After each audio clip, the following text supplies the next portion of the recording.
WGS-TV.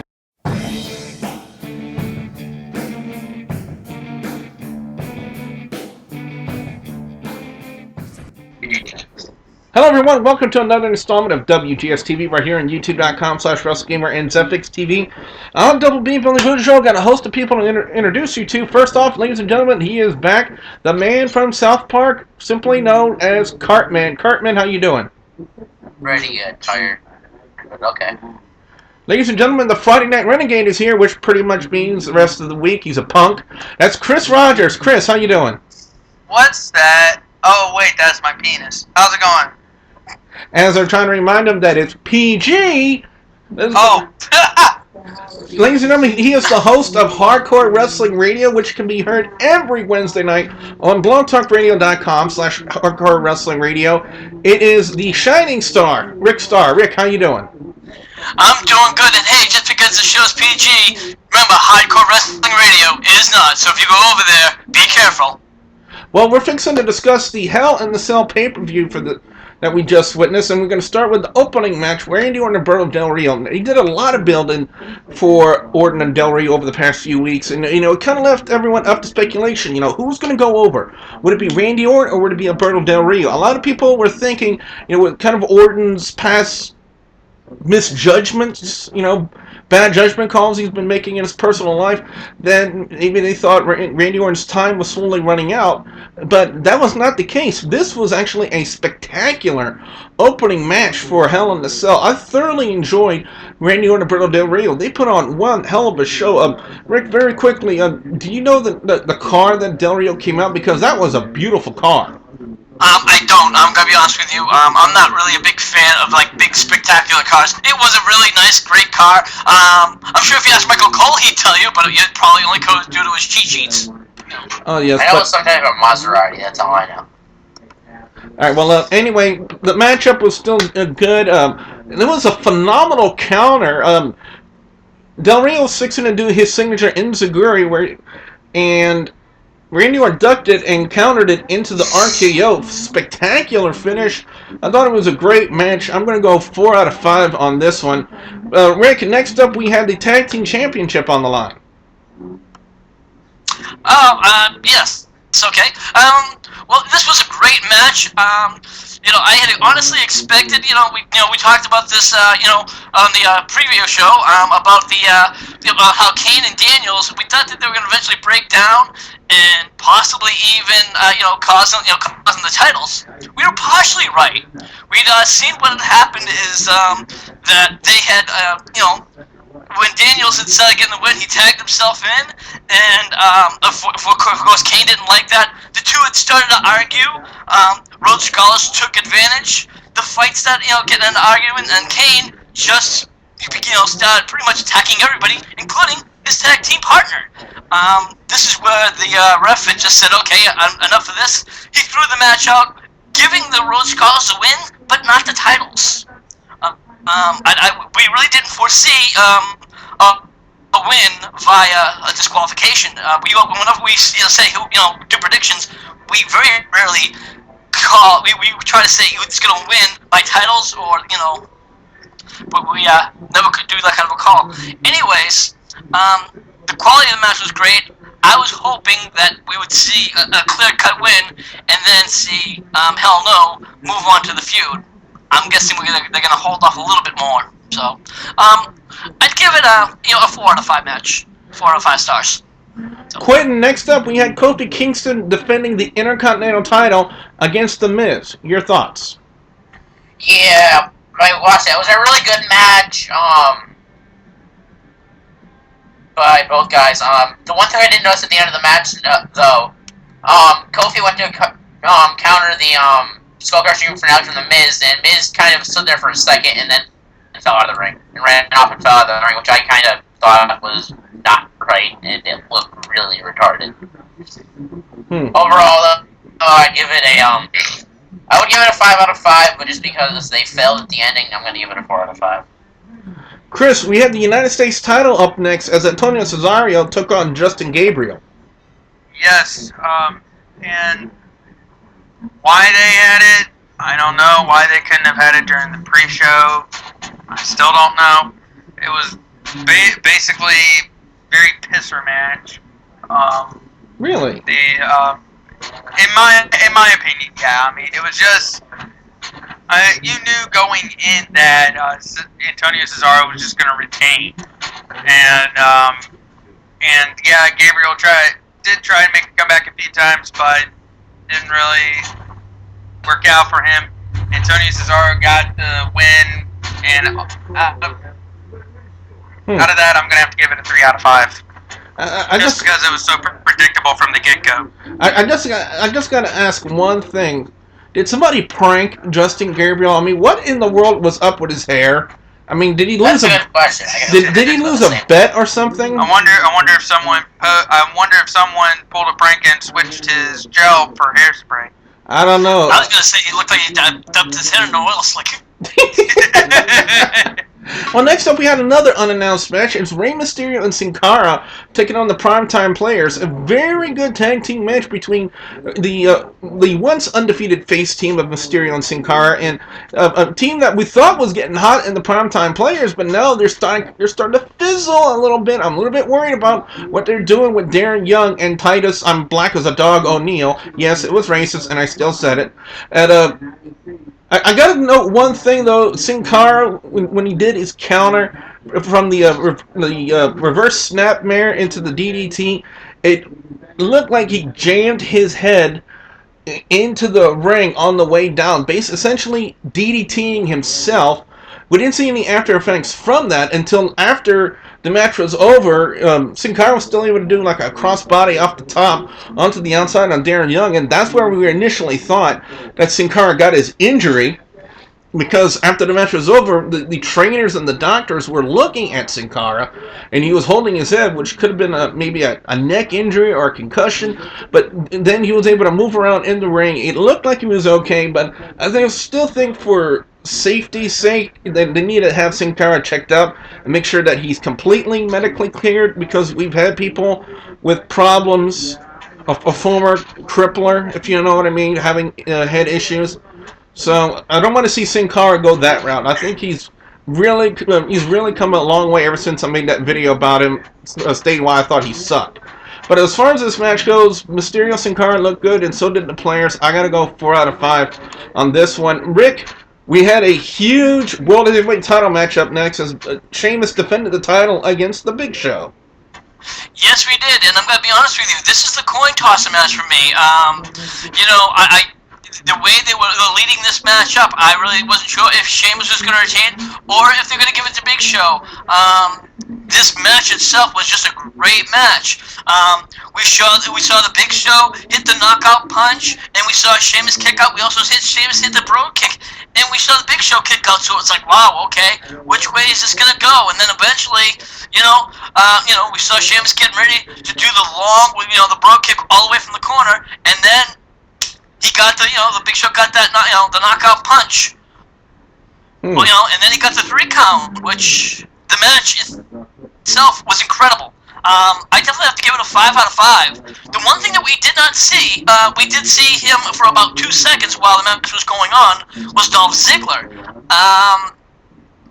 And I was surprised that, he did not try to show up, but I guess maybe that just wasn't ready for him, or maybe there just wasn't enough time in the pay-per-view. Nonetheless, it was a great match, and it was good to see the Big Show finally have his title and give him a good title reign. Quentin, the Divas title was on the line next as Eve defended the title against Layla and Caitlyn. Your thoughts? Yeah. It was actually, we actually got to see some wrestling from the Divas for once. I'll say that much now. It was a good match overall. Eve ended up defending in the end, but it looked like she failed on the, when she went into the Swanton thingy at the end. Looked like she missed almost all of it. Yeah, the somersault senton. Yeah, it looked like she missed just about all of it, but just because of the fact that it was Divas and we actually got to see some actual wrestling, I'm going to give it a 4 out of 5. And now the main event everyone's been talking about, the only match to take place inside Hell in the Cell for the pay-per-view that's appropriately named Hell in the Cell. I'm still a little peeved about that. We have a pay-per-view named after your match gimmick, and you only have one match out of the entire pay-per-view that takes place inside the Hell in a Cell. So to me, this pay-per-view should have not been named Hell in a Cell. It should have been named something else, maybe No Way Out or something like that. But if you're gonna have more than one match inside Hell in a Cell, I mean, WWE, you're gonna get a big fail from me on this one because you guys failed to deliver on a good gimmick pay-per-view. You had the chance to make a good gimmick pay-per-view. Big Show versus Sheamus inside Hell in a Cell, I think would have been a great match. I honestly believe it would have made the title match between Big Show and Sheamus that much better. It would have made. I agree. Yeah, instead of 5 out of 5, it probably would have been a 10 out of 5. But instead, we only get one match. Now, albeit this matchup, a lot of people were speculating. Well, I don't know why they should have been speculating. For one thing, even Ryback is getting hot in the company. He is just not paid. I don't think he has earned his dues in the WWE to get a championship. A major championship. To put that trust in him to be the guy to carry your company. I just don't think that Ryback is ready, and I don't think he has earned that right to be called the number one guy in the company. CM Punk has earned his right. He has earned his dues. He has earned his spot. And I personally think, Rick, if they would have had Punk drop the title to Ryback tonight, that would have been a disastrous move on WWE's part. Absolutely. Yeah, it was the match itself. As much as Ryback was dominating, I still think that Punk kind of had to carry the match, so to speak. Mm-hmm. Because if you really look at what Ryback did, with the exception of his few power moves, what did he really do? Nothing. He was kind of like I think I said it the other night. He's not a one-trick pony. He's more like a one-trick calf. Yes. He reminds me of people saying Goldberg. He reminds me more of like an Ultimate Warrior. Oh yeah, definitely. Just comes in and just he even beat his chest like the Ultimate Warrior if you watched him during the match. But I mean, the ending of the match. Because a lot of people were speculating as to how this match was going to end. And they're saying, how are we going to get this? How is this match going to end? Because we can't exactly give Ryback the win. We can't give him the title, but it's Hell in a Cell. Yeah. So how are we going to keep his heat going the way it did? And well, we all saw it. Yes, we did. Go ahead, Billy. Yeah, the dirty win. Nobody knew. Nobody would have suspected a dirty win for Punk in the Hell in the Cell. Nobody would have suspected that the referee would have been in the hip pocket of Paul Heyman and CM Punk. The referee stops the shell shock and pretty much dick punches Ryback and does a quick 3 count and declares CM Punk the winner. Rick, I'm sorry, Chris, I gotta ask you, did you at all see this kind of ending happening inside Hell in a Cell?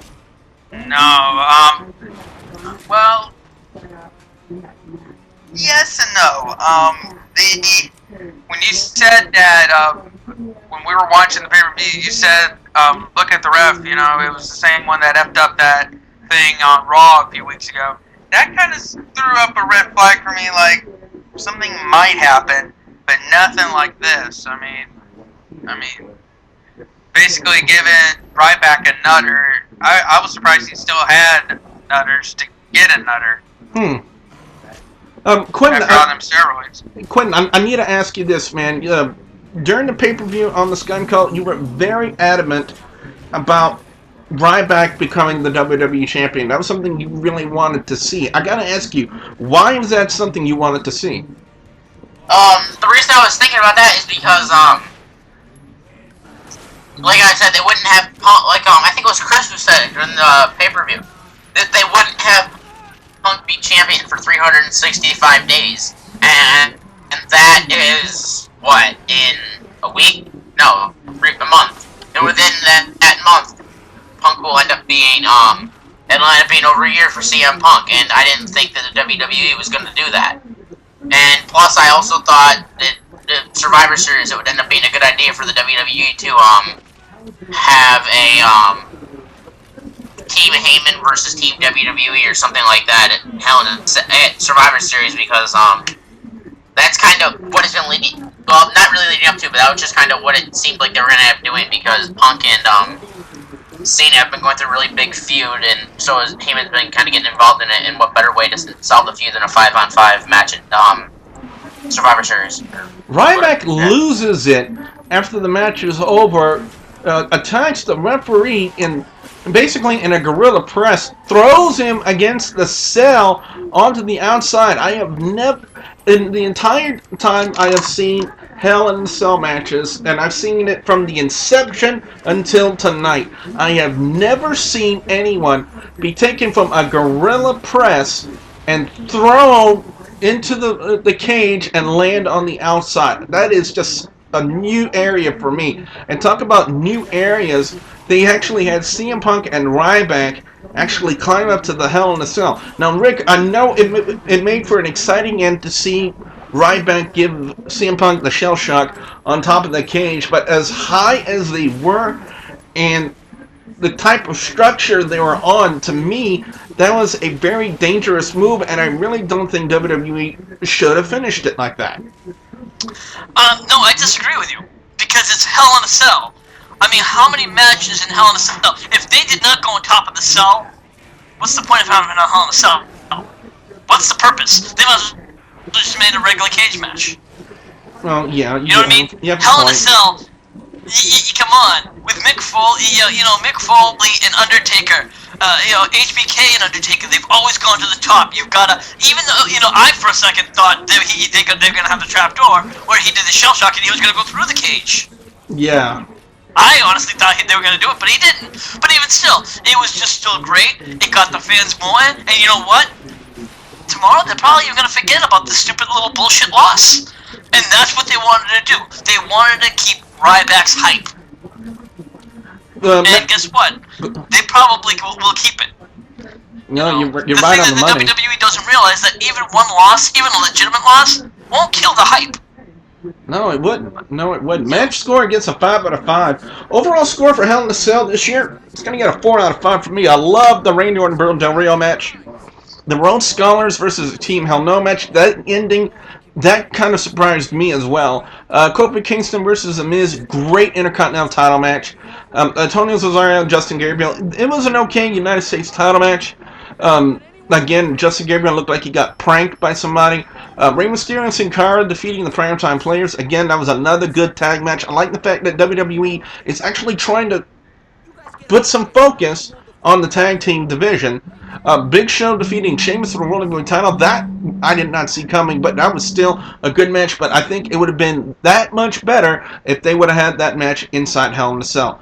Eve defeating Layla and Caitlyn. Mixed emotions about that one. Hint, hint. Wink, wink. Hard, hard. And then CM Punk and Ryback. Again, nobody. Wait. No. Hold on. Let me finish. But CM Punk versus Ryback, again, nobody really saw a dirty win coming. Nobody suspected that the referee would be in the hip pocket of Punk and Heyman, and I think that was a great move by the WWE. None of the fans suspected it. Nobody saw the shock, and I think that's what made it that much good, the shock value. Now, a lot of people, Rick says, that a lot of people probably forget about the bullshit loss because of Ryback's shell shocked on top of the cage, but I tend to disagree. They might make something of it for having a dirty official inside the WWE Championship match, and I believe we might have a response by Vince McMahon tomorrow night addressing this very subject. Either Vince McMahon or Icky, Chris, what's her name? Icky, my breast so saggy Guerrero. Yes, but yes, that's not what I meant. I meant absolutely yes. I believe that yes, it will be addressed by Vince McMahon. I'm sure that will take in this different storyline. What I meant to say is that it will not affect his hype. That's what I meant to say. But go ahead. Yes. But again, overall score, it's going to get a 4 out of 5 from me. Rick, your overall score and thoughts on Hell in a Cell? Well, like I said, there was some great matches.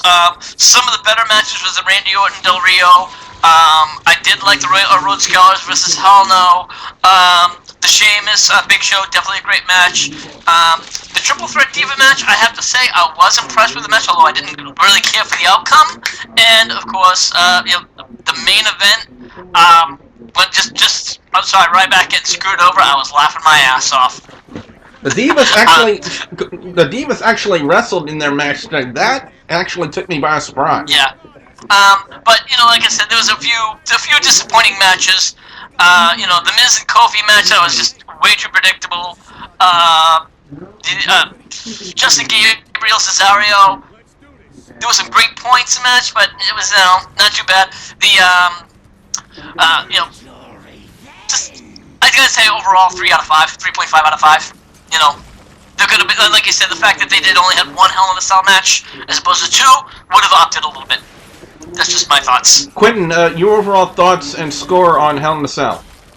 It was overall a really good pay-per-vieiew. I did not expect to see the heel referee thing in the main event. First of all, I did not expect that. But the first match, the Orton Del Rio match, was good. I kind of expected Orton to win though. The tag team match, again, I kind of expected Team Hell No to defend. I didn't expect it to happen the way it did, but I expected it to happen. The Kofi Kingston match, again, too predictable. Like Rick said, the World Heavyweight title match, I would have really liked to see inside Hell in a Cell. That would have made it a lot better. Seeing it inside Hell in a Cell. But, yeah, overall, like Rick's, it was a really good pay-per-view. I would have just liked to see more matches inside Hell in a Cell. It would have made it so much better. The Friday Night Renegade, Chris Rogers. Chris, your overall score and thoughts on Hell in a Cell this year? Did I hear you say wink, wink, heart, heart? We'll have a discussion about that a little bit later. God, I'm gonna have I don't think that has any place on standing on this video. I gotta give it a 3 out of 5. There was okay matches, but still not. It wasn't technically Hell in a Cell because we only have one match that was basically giving an FU to anybody who bought it. Mm-hmm. Like Quentin. Yeah. Yeah. Fuck me. Remember, it's supposed to be PG, but hell. Oh well. Well, anyway, what we want to know now from you guys out there, the viewers and subscribers, your thoughts on the WWE Hell in a Cell pay-per-view for this year. Be sure you put your comments in the comment section below. Don't forget to like and favorite this video. Rick, when can people check you out on Hardcore Wrestling Radio? They can check me out at Blog Talk Radio, and that's Hardcore Radio /Hardcore Radio, and that's on Wednesday nights at 11 p.m. Eastern Standard Time. We also got the Friday Night Renegade, Chris Rogers. Chris, when and where can they check you out? You can check me out every Friday from 10 until midnight on GCSUradio.com and on blogtv.com /people/ChrisMaster1/2. We also when the internet decides to like us. Yeah, and we also got Cartman at youtube.com/KillerXKenny. Make sure you check him out on there as well, especially for his. Go ahead. Oh. Subscribe! Yeah, and be sure you check out his new weekly series. He's uploading Resident Evil Operation Raccoon City, so be sure you guys check him out on that one. And don't forget to please subscribe to youtube.com/WrestleGamer and youtube.com/ZapXTV Network. So for the Shining Star, Rick Starr, the Friday Night Renegade, Chris Rogers, and the man from South Park, simply known as Cartman, I'm Double B Billy Boudreaux, saying thank you very much for watching.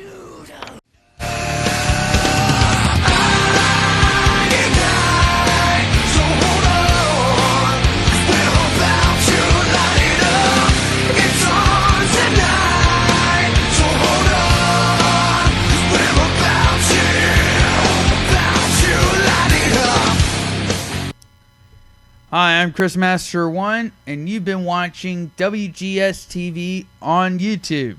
Be sure and check out the Friday Night Renegade show every Friday from 10 to midnight Eastern, only on GCSUradio.com. And remember, keep on rocking, folks. Oh, check out my YouTube channel as well, youtube.com/ChrisMaster1. We'll see you on the next episode of WGS-TV.